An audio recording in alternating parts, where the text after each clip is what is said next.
जून महीने में मैंने टाटा स्टील के बहुत अच्छे रिजल्ट्स को देखकर और टीवी पर एक विशेषज्ञ की राय सुन करके टाटा स्टील के 1000 शेयर खरीदे थे, लेकिन 2-3 महीनों के लिए।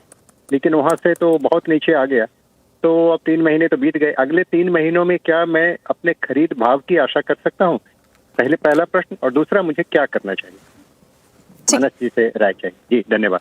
ठीक है ओम जी, पहले बहुत बहुत शुक्रिया इतने प्यारे शब्द के लिए और सिंधी से आवाज को इतना प्यार देने के लिए।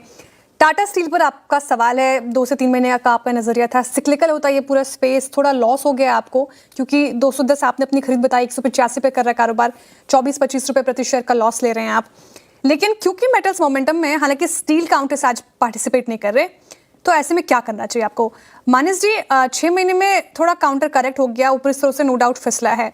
इन्होंने पूछा क्या इनका जो खरीद भाव है वो वापस आएगा? वो अगर वापस आ भी जाता है तो क्या फिर वहां से मुनाफा कमा कर देगा या फिर बेटर काउंटर में शिफ्ट करना चाहिए? क्या राय होगी? तो देखिए, इस स्पेस की बात करें तो मेरा समझना है कि सबसे under performing stock Tata steel है। अगर आप JSW steel, Jindal steel, SAIL, किसी से कंपेयर करें तो वहां पर रैली अच्छी खासी देखने को मिली है पिछले करीब, अगर हम 7-8 हफ्तों की बात करें तो।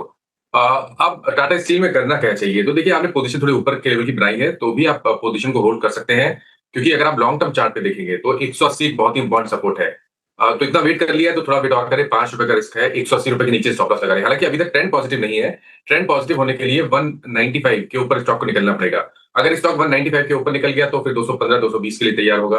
अभी के लिए ₹5 के रिस्क के साथ 179 की स्टॉप लॉस से पोजीशन को होल्ड किया जा सकता है।